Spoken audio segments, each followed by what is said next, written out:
এবং হাদিসের আলোকে মূল্যবান তাকরীর পেশ করবেন তরুণ আলেমে দ্বীন মাসদি আল কারীম রিসার্চ সেন্টারের সম্মানিত মহাপরিচালক সোনাপুর রব্বানিয়া জামে মসজিদের সম্মানিত খতিব, নোয়াখালী প্রযুক্তি বিশ্ববিদ্যালয়ের সুনামধন্য ছাত্র তরুণ আলেমে দ্বীন জনাব হযরত মাওলানা মুদ্দাসির হোসাইন সাহেব, জনাব হযরত মাওলানা মুদ্দাসির হোসাইন সাহেব।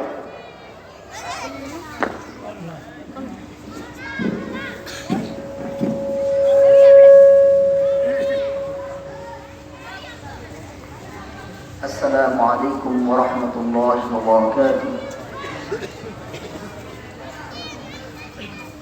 الحمد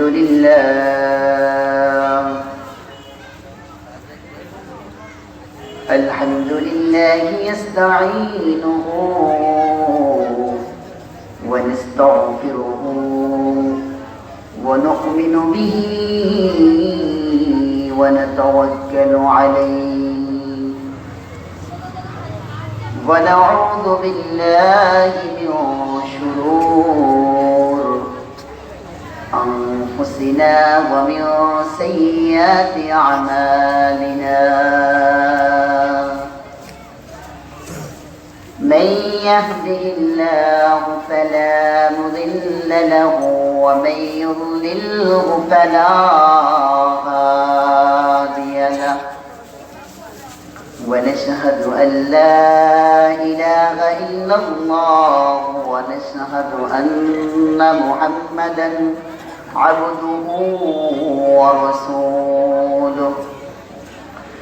أرسله بالحق بشيرا ونذيرا وداعيا إلى الله بإذنه وسراجا منيرا.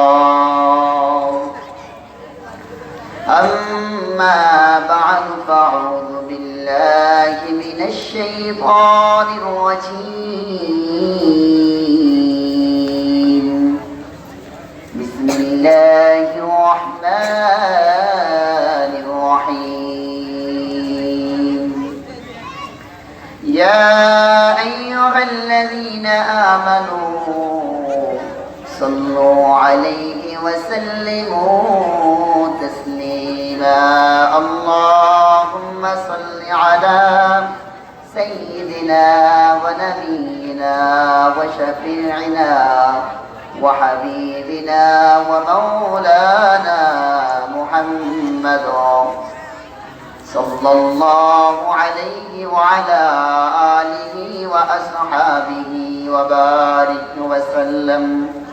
সবাই মোহাব্বতের সাথে পড়ি اللهم صل على سيدنا ونبينا وشفيعنا وحبيبنا ومولانا محمد صلى الله عليه وعلى آله وأصحابه وبارك وسلم. اللهم صل على سيدنا ونبينا وشفيعنا وحبيبنا ومولانا محمد صلى الله عليه وعلى آله وأصحابه وبارك وسلم. بسم الله الرحمن الرحيم.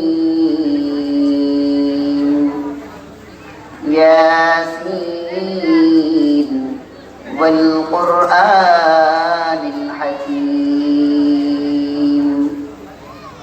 وقال النبي عليه الصلاة والسلام الكيس من دان نفسه وعمل لما بعد الموت أو كما قال النبي عليه الصلاة والسلام. আল্লাহুল মাওলানা রাজিম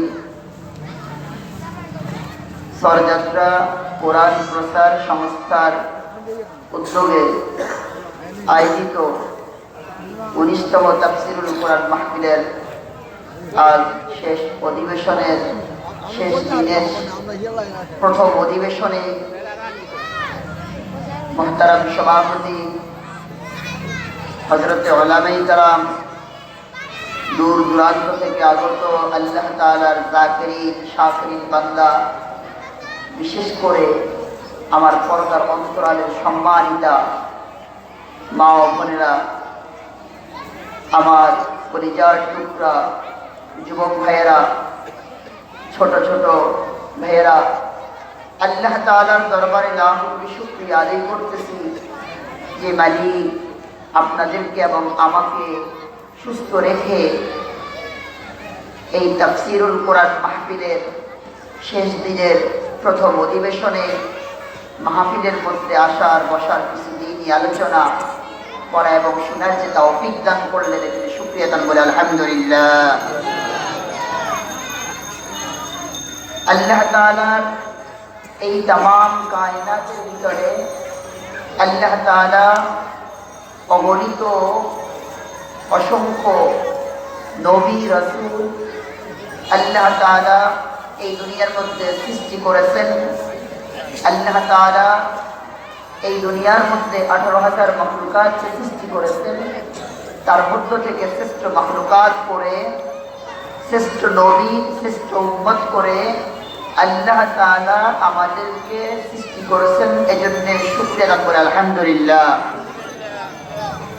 আজকে দেখবেন এই পৃথিবীর মধ্যে হাজার লক্ষ কোটি মানুষ আছে না? তার মধ্য থেকে আপনাদের সমাজের মধ্যে, আপনাদের গ্রামের মধ্যে কি লোক এগুলোই না আরো অসংখ্য ছিল? অসংখ্য মানুষ আছে যারা মাহফিলে পোস্টারিং এর আওয়াজ পাইছিল না, লিফলেট পাইছিল। এরপরে হয়তো গত কয়েকদিন মাইকিংও করা হলো। তারপরে গতকালকে থেকে তো মাহফিল শুরু হয়ে গেছে। মাহফিলের দাওয়াত পাইল, সুযোগ ছিল, ইচ্ছে করলে মাহফিলে এসে বসতে পারত, আসে নাই। কারণ কি? আল্লাহ তাআলা নেকের কাজ করানোর জন্য বান্দাদেরকে চুজ করা চাই, পছন্দ করা চাই। আল্লাহ তাআলা যাকে চুজ করবে, পছন্দ করবে, আল্লাহ তাআলা তার বান্দাকে দিয়ে নেকের কাজ করাবেন। বলেন সুবহানাল্লাহ। যাকে আল্লাহ তাআলা চুজ করবেন না, পছন্দ করবেন না, ওর সুযোগ থাকলেও, সময় থাকলেও আল্লাহ তাআলা ওই বান্দা বান্দিকে দিয়ে ইবাদতের কাজ করাবেন না। এজন্য আল্লাহ তাআলার কাছে শুকরিয়া আদায় করা চাই। আল্লাহ তাআলা তামাম দুনিয়ার মধ্য থেকে, অসংখ্য মানুষের মধ্য থেকে বাছাই করে আল্লাহ তাআলা আপনাদেরকে নিয়ে আসছে। অনেক মানুষ দেখবেন এখনো আছে রাস্তাঘাটে দাঁড়াইয়া গল্প গুজবের মধ্যে লিপ্ত, আছে কিনা? অনেক মানুষ দেখবেন চায়ের আড্ডায় দোকানে বসে চা খাইছে আর আড্ডা দিচ্ছে চায়ের আড্ডায়। কেউ আছে তাসের আড্ডায়, কেউ আছে জুয়ার আড্ডায়, আছে কিনা? আছে। কেউ আছে ঘরের মধ্যে টেলিভিশন ছাড়িয়ে দিয়া নাচ গান ডান্স ইত্যাদির মধ্যে লিপ্ত। সুযোগ ছিল, ইচ্ছে করলে মাহফিলে আইসা বসতে পারত। কারণ কি? আল্লাহ তাআলা ওই বান্দাদেরকে ইবাদতের জন্য, মাহফিলের জন্য কবুল করেন। এজন্য ইবাদতের জন্য কবুলিয়ত শর্ত।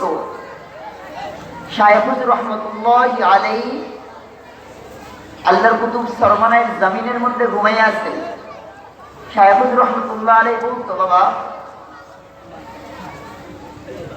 কোন আল্লাহর বান্দা যদি সহিহ কোন কোরআন এবং হাদিসের মাহফিলে, সহিহ কোরআন এবং হাদিসের মাহফিলে প্রথম থেকে শেষ আখেরি মুনাজাত পর্যন্ত থেকে তারপর যদি বাড়ি বিদায় হয়ে চলে যায়, আল্লাহ তাআলা ওই বান্দার আমল নামে কমস কম 50 লক্ষ উদাহরণ নেকি দান করেন। সুবহানাল্লাহ।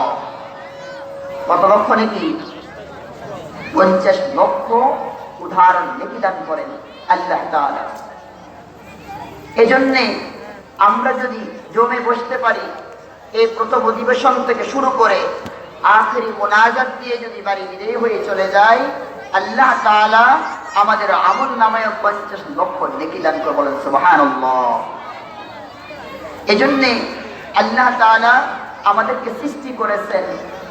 আল্লাহ ইজ দ্য ক্রিয়েটর, আর আমরা মানুষটা যারা, ম্যান ইজ হিজ ক্রিয়েচার, মানুষ হলো তার সৃষ্ট জীব। আল্লাহ হলেন সৃষ্টি করনেওয়ালা। আল্লাহ আমাদেরকে সৃষ্টি করছেন, আর আমরা হলাম তার গোলাম, তার ইবাদত করি, তার ইবাদত করি।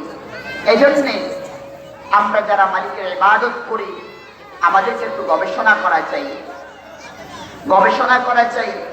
আল্লাহ তাআলা আপনার জমিনের মধ্যে যেই ফসল দান করছেন, কি দান করছেন কিনা? এই ফসল কি আপনার ক্যারিশমা দ্বারা হলো? উন্নত মানের সেচ দিলেন, উন্নত মানের ফার্টিলাইজার ব্যবহার করলেন, উন্নত মানের চাষ দিলেন, উন্নত মানের বীজ বপন করলেন, এই জন্যই কি দান বেশি হলো, না আল্লাহ দান করছে? জোরে বলেন কে? জোরে বলেন কে? আল্লাহু আকবার। আমার মালিক আল্লাহ দান করছিল। আপনারা দেখবেন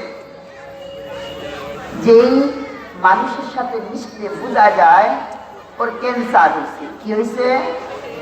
ক্যান্সার হয়েছে। হার্টের মধ্যে ব্লক ধরা পড়ছিল। কি শোনেন না? শোনেন দিরা? হার্টের মধ্যে, হৃৎপিণ্ডের মধ্যে ব্লক ধরা পড়ছিল, অথবা ব্রেইন ক্যান্সার, অথবা তার ফুসফুসের মধ্যে ক্যান্সার, তার মাইন্ড ক্যান্সার। কি হয় কি হয় না? আল্লাহু আকবার। তাহলে দেখেন যে মালিক আপনাকেও সৃষ্টি করলো, আমাকেও সৃষ্টি করলো, আর ওই আল্লাহর বান্দাকেও সৃষ্টি করলো। আপনার যেভাবে হাত দুইটা, ওরও হাত দুইটা। আপনার যে বডির স্ট্রাকচার যেরকম, ওই আল্লাহর বান্দার বডির স্ট্রাকচার গুলো, শরীরের আকারগুলো, আকৃতিগুলো আল্লাহ তাআলা ওইভাবে সৃষ্টি করছে। পার্টসের কোথাও কোনো সমস্যা নেই। ও চোখে দেখে না, আপনি চোখে দেখেন। কেন? আপনার যে আই দুইটা, চক্ষু দুইটা, ওর তো দুইটা। আপনাকে যে মালিক সৃষ্টি করছে, ওকে তো মালিক সৃষ্টি করছে। সমস্যাটা কোন জায়গায়? পার্টসের তো কোথাও কোনো সমস্যা নেই, বরঞ্চ আপনি আমি কালো, ও একদম সুন্দর, কিন্তু ও কথা বলতে পারে না। তাই সৃষ্টি করছে কে? আল্লাহ তাআলা বলতেছে, ও দুনিয়ার মানুষেরা, আমি তোমাদেরকে কি পরিমাণ নিয়ামত দিছিলাম, তোমরা তোমাদের 3.5 হাত বডির ভিতরে যদি না তাকাও, তাহলে ওই নিয়ামতের কথা কখনো চিন্তাও করতে পারবা না, কল্পনাও করতে পারবা না। এজন্য শুকরিয়া আদায় করবো কার? জোরে বলেন কার? আল্লাহর শুকরিয়া আদায় করবো, বলেন আলহামদুলিল্লাহ। তাহলে আমার প্রত্যেকটা কাজ কার জন্য হবে? আল্লাহর জন্য হবে। কার জন্য? এজন্য বয়ানের মূল মৌজু হলো আসছি কার ইচ্ছায় এই পৃথিবীর মধ্যে? কার ইচ্ছা আসছি? কথা বলেন না কেন? আসছি আমার মালিকের ইচ্ছায়। যাবো কার ইচ্ছায়? না নিজের ইচ্ছায়? আপনি দেখেন বড় ভাই আসে, তারপরে মেজো ভাইয়া, তারপরে ছোট ভাইয়া, এরকম ভাবে আসে না? ছোট ভাই যদি বলে আমি বড় ভাইয়ার আগে আসবো, আসার কি সুযোগ ছিল? আল্লাহু আকবার। কার ইচ্ছা এসছে? আল্লাহর ইচ্ছা এসছি। যাবো কার ইচ্ছায়? আপনি ইচ্ছে করলে যেতে পারবেন? আমাদের বাসার পাশে রেল লাইন আছে। রেল লাইন ছিলেন তো? রেলগাড়ি চলে। একটা যুবক কানের মধ্যে হেডফোন লাগাইয়া দিয়া ব্যাস গান শুনতেছে। এখন যুবক ভাইয়েরা তো হিন্দি গান বেশি শুনে, কানের মধ্যে লাগাইয়া দিয়া হিন্দি গান শুনতেছে, আর পিছন দিয়ে রেলগাড়ি এসতেছে। অনেক মানুষ চিল্লাইতেছে, যুবক রেলগাড়ি এসতেছে সরো। যুবক রেল লাইনের উপর দিয়ে হাঁটতেছে। ওই কানের মধ্যে কি হেডফোন লাগাইয়ে দিয়া গান শুনতেছে। এখন যত গাড়ি কাছে আসে অনেকে জোর করে দূর দূর থেকে চিল্লে, যুবক সরো, রেলগাড়ি এসেছে। একদম কাছাকাছি হয়েছে, যুবকও মনে হয় শুনছে। যুবক একটু মাথা ঘুরাইতে রেল লাইনের রেলগাড়ি এসে তাকে দুই ভাগ করে দিচ্ছে। দুই ভাগ। যুবক এমন ভাবে চিৎকার। আমি ইউনিভার্সিটি থেকে এসেছিলাম, আসার পর দেখলাম একটা এক পাশে ছিটে ভিজে পড়ে আছে। অনেক আগের কাহিনী, 2014 বা 2015 হবে। আমার এখনো মনে আছে, এই যুবক যদি আপনার চিৎকার, তার মুখটা এমন হা করে আছে। আমি চিন্তা করলাম, যদি কেউ ইচ্ছে করে মারা যাইত, অথবা যদি তার ইচ্ছে সে যাইতো আসতো, তাহলে সে এত জোরে চিৎকার দিত না। যুবক যাইতে চায় না। আল্লাহর আজরাইল বলতেছে, যুবক আর থাকার সময় নেই, জোর করে টাইম না তাকে নিয়ে গেছে। আসতে কার চাই? জোরে বলেন কার? কথা বাইর হয় না কেন? এখন যদি বলতো ওই নেতাদের স্লোগান দাও, ব্যাস ফাটাই ফেলাইতো, ঠিক না? দেখতেন চা আর কলা বনের জন্য কি জোরে চিল্লায়। কি কোন নেতার খবর আছে, ক্ষমতা আছে যে এক ফোঁটা রক্ত তৈরি করতে পারবে? ব্লাড? আজ পর্যন্ত কোন নেতা একটা ব্লাড তৈরি করতে পারবে? একটা কিডনি তৈরি করতে পারবে? একটা ব্রেইন তৈরি করতে পারবে? একটা আই দান করতে পারবে? পারবে না। তাহলে আসছি কার ইচ্ছায়? যাবো কার ইচ্ছায়? জোরে বলেন কার ইচ্ছায়? আসছি আমার মালিকের ইচ্ছায়, যাবো কিন্তু আমার মালিকের ইচ্ছায়। এখন প্রশ্ন হইল, সামনে যে কয়েকটা দিন কাটাইব, ওই কয়েকটা দিন কার ইচ্ছাই কাটাইব? কার ইচ্ছায়? আল্লাহর ইচ্ছাই। কথা ঠিক থাকবে তো? কারণ ওয়াজটা বেশি মনে থাকবে না। সমাজের মধ্যে এক গ্রুপ আছে, ওদেরকে বলা হয় নাস্তিক। কি বলা হয়? নাস্তিক। বুঝেন? আমাদের ইউনিভার্সিটি গুলোতে বেশি দেখা যায়। ওরা আল্লাহ বলতে কিছুই বুঝে না। বলতে there is no God in this world, বলে নাউযুবিল্লাহি মিন যালিক। ওরা বলে যে পৃথিবীর মধ্যে গড বলতে কিছু নেই, আল্লাহ বলতে কিছু নেই, বলে নাউযুবিল্লাহ। এই নাস্তিকগুলো আপনাদেরকে হয়তো বলবে যে কালকে কি মাহফিল হয়েছে, কি বক্তা এসছে, কণ্ঠ সুন্দর নাই, কিছু নাই, কি বয়ান শুনলা, তা একটু বলো দেখি। বয়ান মুখস্থ করে নিতে হবে। আসছি কার ইচ্ছায়? জোরে বলো। যাবো কার ইচ্ছায়? আসছি আমার মালিকের ইচ্ছায়, যাবো কিন্তু আমার মালিকের ইচ্ছায়। বাবা সামনে যে কয়েকটা দিন কাটাইব, ওই কয়েকটা দিন আমার মালিকের ইচ্ছা অনুযায়ী কাটাইব, ঠিক কিনা? আসছি আমার মালিকের ইচ্ছায়, যাব মালিকের ইচ্ছায়। সামনে 60 থেকে 70 বছরের যে জিন্দগি, হায়াতের জিন্দগি, আমার মালিক আল্লাহর দিক নির্দেশনা মোতাবেক নিজের জীবন কি করব? পরিচালিত। কথা ঠিক থাকবে তো? এজন্যে সবসময় শুকরিয়া আদায় করবো কার? চলতে ফিরতে কার শুকরিয়া আদায় করবো? না আমি ডাক্তার মানুষ, আমি ইঞ্জিনিয়ার মানুষ, আমি মুফতি শাইখুল হাদিস, আমি আমার নিজের চেষ্টায় আমি শাইখুল হাদিস হয়েছি, আমি নিজের চেষ্টায় ডক্টরেট হয়েছি, আমি নিজের চেষ্টায় ইঞ্জিনিয়ার হয়েছি, আমি নিজের চেষ্টায় সচিব হয়েছি, ডিসি হয়েছি, আমি এমপি হয়েছি, মন্ত্রী হয়েছি। এরকম কিনা? কি যদি এরকমই হইতো, একই মায়ের বাবার প্রোডাকশন, একই মায়ের পেটের থেকে জন্ম, এক ভাই হলো ফার্মার যে কৃষক, আরেক ভাই হলো ডক্টর, এই পার্শ্বের কোথাও তো সমস্যা ছিল না? একই আব্বু একই আম্মু, একটাকে কৃষক কেন বানাইলো আর ডক্টর কেন বানাইলো? কে বানাইছে? এই জন্য শুকরিয়া কার আদায় করবো? আল্লাহ তাআলা বলতেছে, দুনিয়ার মানুষেরা আমার মালিকের যদি শুকরিয়া আদায় করতে পারো, আমার মালিক আল্লাহ, আমার মালিক আল্লাহর যদি শুকরিয়া আদায় করতে পারো রে বাবা, আমার মালিক আল্লাহ তাআলা তোমাদেরকে আমার মালিকের নিয়ামত আরো বেশি বেশি করে বাড়িয়ে দিয়ে বলেন সুবহানাল্লাহ। আল্লাহ তাআলা কালামে হাকিমের ভিতরে কোট করে দিলেন, রেকর্ড করে দিলেন। আল্লাহ তাআলা ঘোষণা করতেছে, নবী দুনিয়ার মানুষকে আপনি জানাইয়া দেন, وَإِذْ تَأَذَّنَ رَبُّكُمْ لَئِن شَكَرْتُمْ لَأَزِيدَنَّكُمْ وَلَئِن كَفَرْتُمْ إِنَّ عَذَابِي لَشَدِيدٌ। ও দুনিয়ার মানুষেরা, আমার পক্ষ থেকে যদি মালিকের পক্ষ থেকে তোমাদের কাছে কোনো নাজ নেয়ামত আসিয়া থাকে, আমার মালিকের পক্ষ থেকে যদি নাজ নেয়ামত আসে, আমার মালিকের নাজ নেয়ামত যখন পাইছো, ওই নাজ নেয়ামতের শুকরিয়া আদায় করিও। যদি আমার মালিকের নাজ নেয়ামতের শুকরিয়া আদায় করতে পারো, আল্লাহু আকবার, আল্লাহ তাআলা ঘোষণা করছে তোমাদেরকে আরো বেশি বেশি করে নাজ নেয়ামত বাড়াই দিয়ে বলেন সুবহানাল্লাহ। আর যদি ও খারাপের দলেরা, ও বিভিন্ন খারাপ অংশগ্রহণ করনেওয়ালা ভাইরা বাবারা, পর্দার অন্তরালের মা ও বোনেরা, ভালো করে শুনিয়া যাও, তোমাদেরকে শুনাইয়া যাইতে আছি।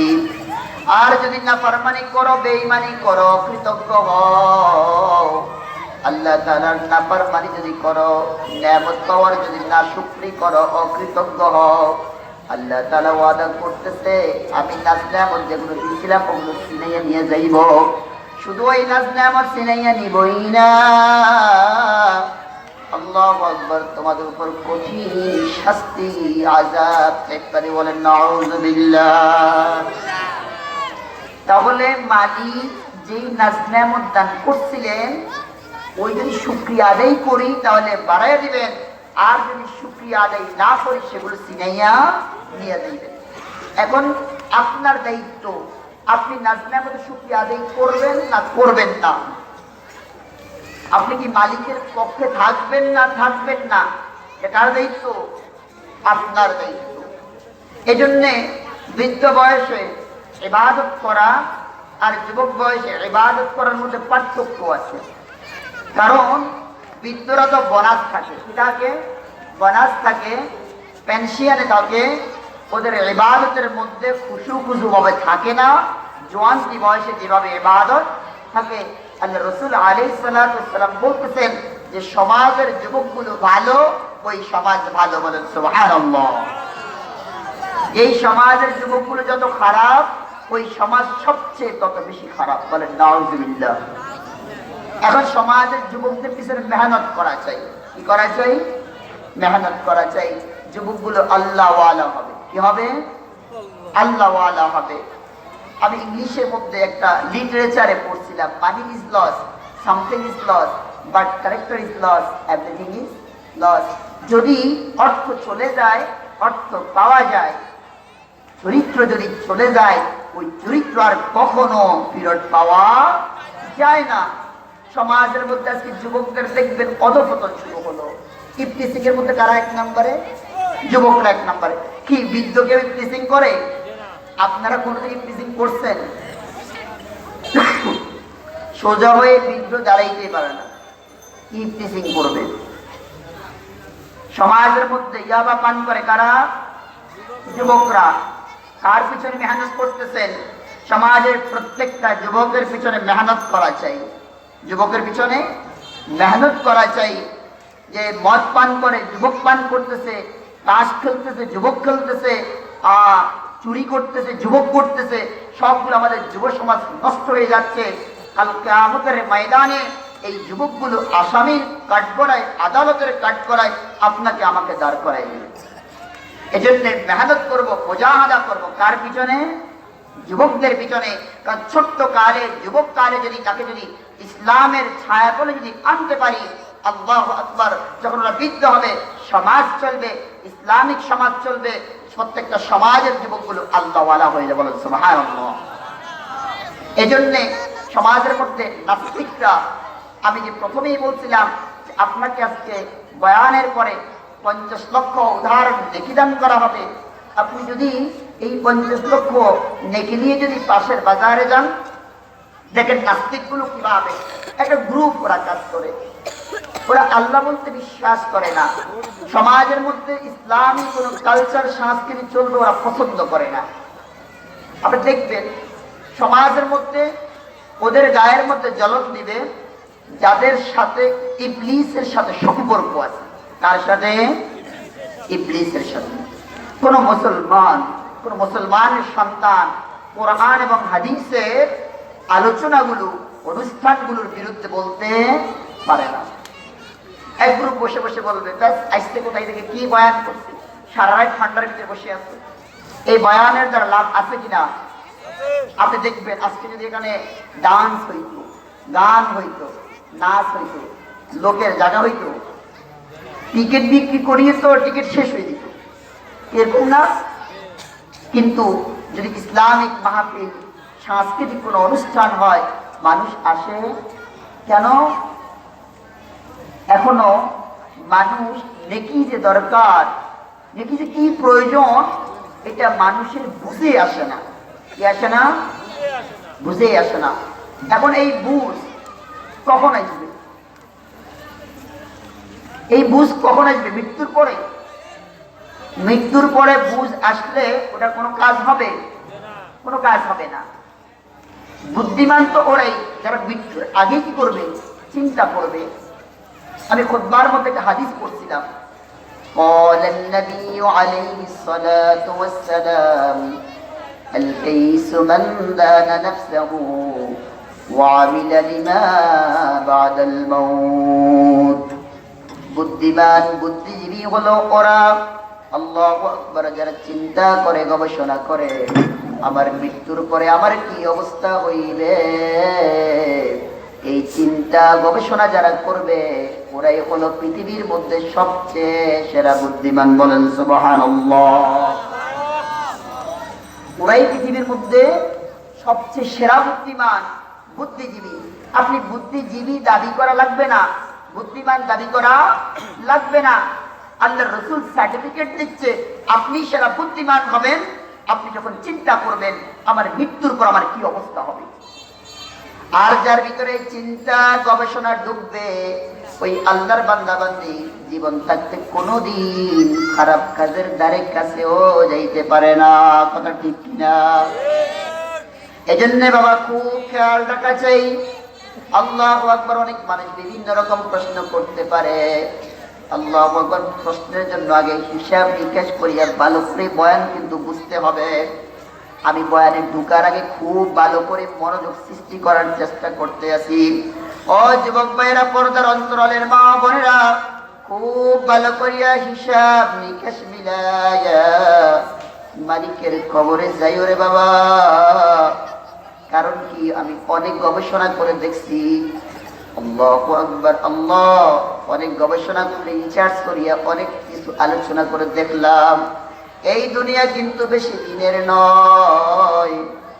আল্লাহু আকবার। আসল দুনিয়া কিন্তু কবরের দুনিয়া, আখিরাতের দুনিয়া। এই দুনিয়া দুনিয়া দুনিয়া করতে করতে করতে করতে নিজের হায়াত থেকে সমস্ত আল্লাহু আকবার আল্লাহু আকবার বয়সগুলো শেষ করিয়া ফেলাইছি।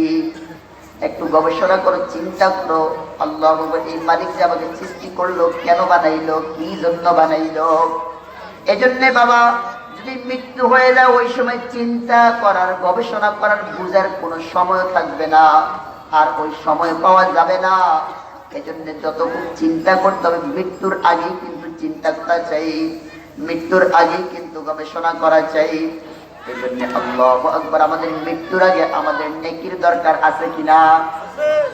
আল্লাহু আকবার। এই নেকি, এই যে 50 লক্ষ উদাহরণ নেকি আল্লাহ তাআলা আপনার আমল নামায় দান করবেন।